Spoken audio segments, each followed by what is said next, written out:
अखिलेश यादव जी का तहे दिल से शुक्रिया अदा करना चाहता हूं, उनका, उनके साथियों का, जो उन्होंने आज इतनी गर्मजोशी के साथ हमारा स्वागत किया, हम लोगों को मिलने का समय दिया। अभी उनके साथ काफी लंबी बातचीत हुई।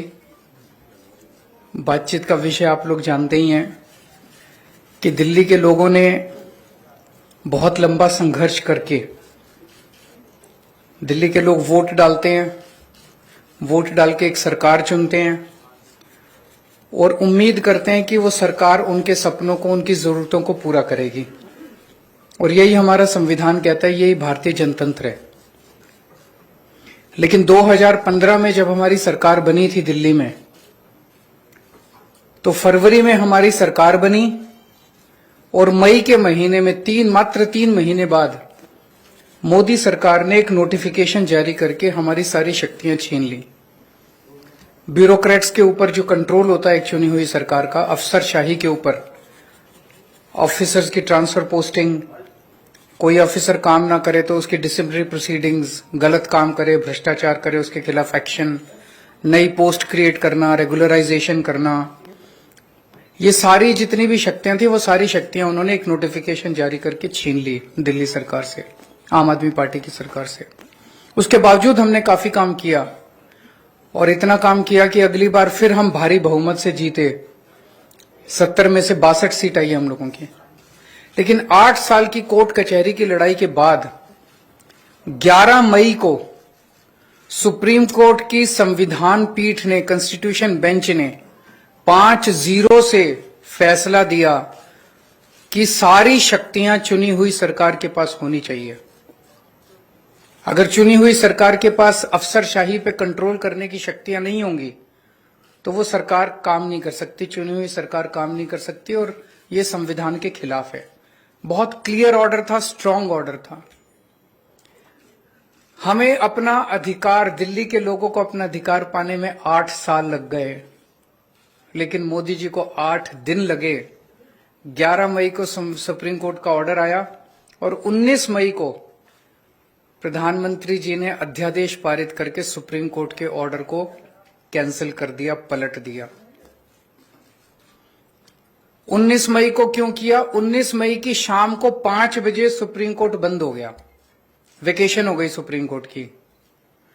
5 बजे वेकेशन हुई, रात को 10 बजे रात के अंधेरे में मोदी सरकार ने अध्यादेश जारी करके सुप्रीम कोर्ट का ऑर्डर कैंसिल कर दिया। यही दिखाता है कि उनके दिल में काला था। अगर वो 2 दिन पहले सुप्रीम कोर्ट का वो अध्यादेश जारी करते, हम सुप्रीम कोर्ट से जाके स्टे ले आते। लेकिन अब सुप्रीम कोर्ट बंद है, तो अभी हमें महीना भर रुकना पड़ेगा। जब सुप्रीम कोर्ट खुलेगा हम सुप्रीम कोर्ट भी जाएंगे। लेकिन ये अध्यादेश जब संसद के अंदर आएगा, तो संसद में, लोकसभा में तो बीजेपी की मेजॉरिटी है, लेकिन राज्यसभा के अंदर बीजेपी के मेजॉरिटी नहीं है।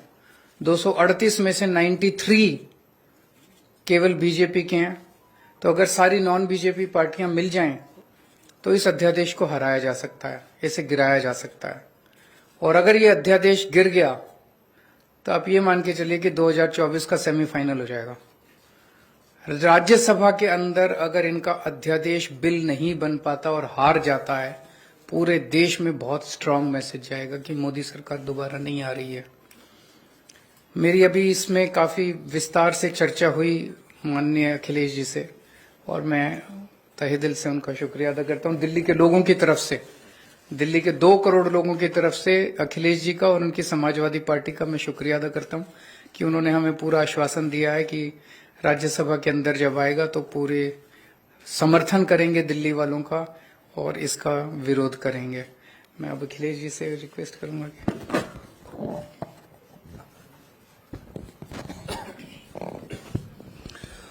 बहुत बहुत धन्यवाद।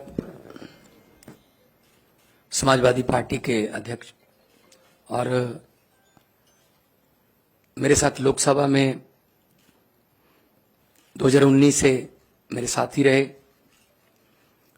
अखिलेश यादव जी, उनकी पार्टी के विधायकगण, आम आदमी पार्टी के नेशनल कन्वीनर और दिल्ली के मुख्यमंत्री अरविंद केजरीवाल जी, राज्यसभा में आम आदमी पार्टी के सांसद भाई संजय सिंह जी और एजुकेशन मिनिस्टर दिल्ली के आतिशी जी और आप सब पत्रकार और मीडिया के जितने भी प्रतिनिधि हैं, जैसा कि अरविंद जी ने कहा, ये लड़ाई सिर्फ दिल्ली के लोगों की नहीं है, ये लड़ाई 140 करोड़ लोगों के अधिकारों को बचाने की है। एक तरफ तो हम biggest democracy in the world कहते हैं देश को, और दूसरी तरफ लोकतंत्र पर अध्यादेश की कुल्हाड़ी चलती है, गवर्नर के जरिए तंग किया जाता है। अगर इनकी सरकार बीजेपी की किसी राज्य में इलेक्शन से ना बने तो ये बाई इलेक्शन से बना लेते हैं। उनके 30-40 खरीद लो, बाई इलेक्शन करा लो, सुबह सुबह 3 बजे उठाओ गवर्नर को, ओथ लो, उसके बाद देखते रहो क्या होता है। ये आदत पड़ गई है इनको, ऐसा कई बार कर चुके हैं। और गवर्नर्स को ऑर्डर है, अगर 2-3 दिन उन्होंने चुनी हुई सरकार को तंग नहीं किया तो फिर फोन आता है कि आपको किसके लिए भेजा है वहां पे, आप तंग क्यों नहीं कर रहे इलेक्टेड गवर्नमेंट को। तो इलेक्टेड और सिलेक्टेड में फर्क जो है वो देश को करना है।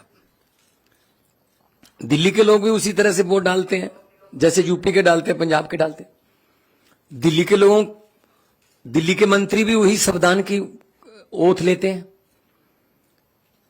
दिल्ली के मंत्री, दिल्ली के मुख्यमंत्री वही संविधान को फॉलो करते हैं। पंजाब में भी वही होता है।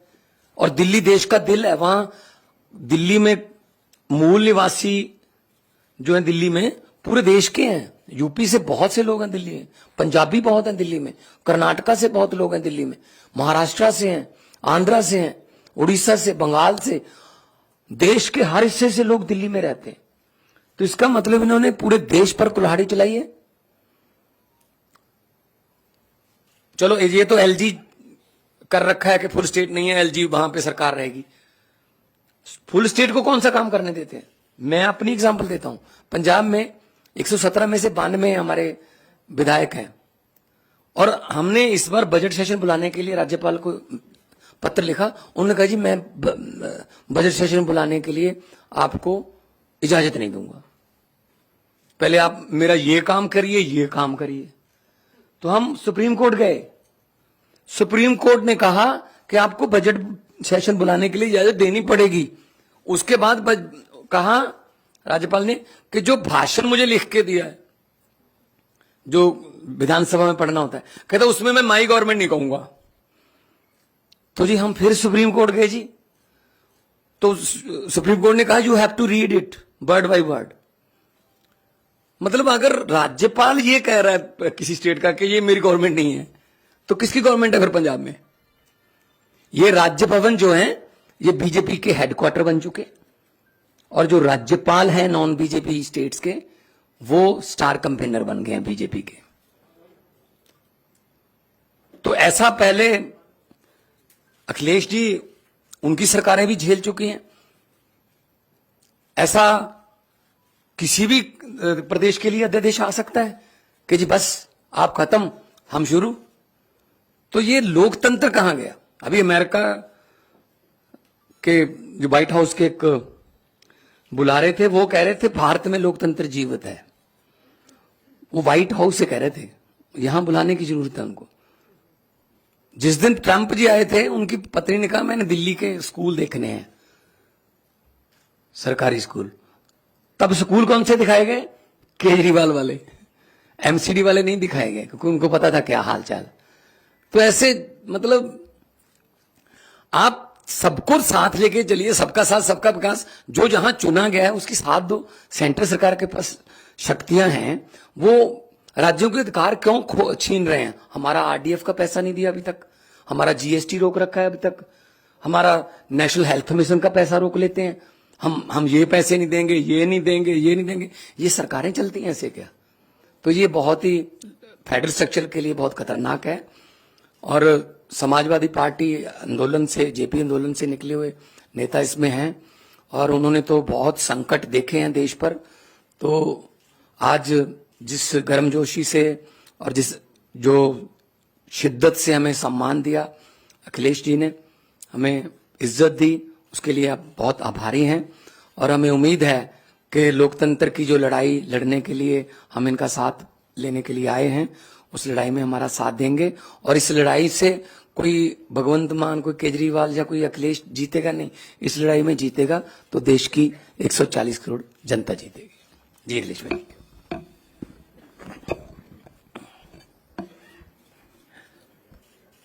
दिल्ली के मुख्यमंत्री अरविंद केजरीवाल जी, पंजाब के मुख्यमंत्री मान साहब, मैं सबसे पहले उनका स्वागत करता हूं और उनका धन्यवाद और आभार भी प्रकट करता हूं। मैं उनको भरोसा दिलाता हूं कि दिल्ली का अध्यादेश जो आया है वो एंटी डेमोक्रेटिक है। इस ऑर्डिनेंस की जो सोच है वो एंटी डेमोक्रेटिक है। मैं आपको भरोसा दिलाता हूं कि समाजवादी पार्टी का पूरा साथ आपके साथ है। साथ ही साथ जो आप अच्छा काम कर रहे हैं शिक्षा के क्षेत्र में, स्वास्थ्य के क्षेत्र में, वो भारतीय जनता पार्टी को रास नहीं आ रहा। अच्छे काम को बिगाड़ने का काम देश में अगर कोई काम कर रहा है तो वो भारतीय जनता पार्टी है। और आपके अच्छे काम को और अच्छी सोच को देख करके घबरा रहे हैं। उन्हें लग रहा है कि दिल्ली की जनता कहीं साथ बटे सन्नाटा न कर दे बीजेपी को, इसलिए आपके खिलाफ ये ऑर्डिनेंस आया है। मैं आपका सहयोग करूंगा, साथ दूंगा। हमारे जितने भी सदस्य हैं वो आपके साथ होंगे। Thank you. बहुत धन्यवाद आपका।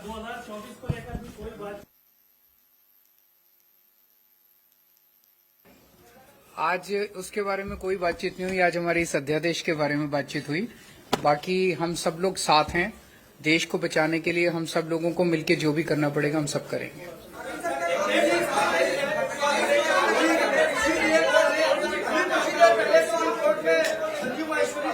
अभी अरविंद सर, आपसे एक सवाल है।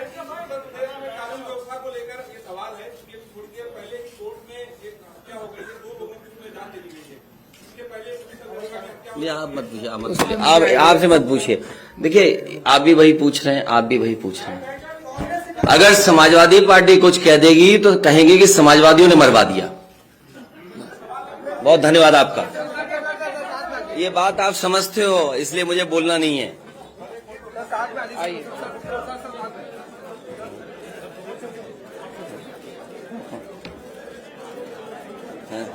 Thank you. Thank you, thank you.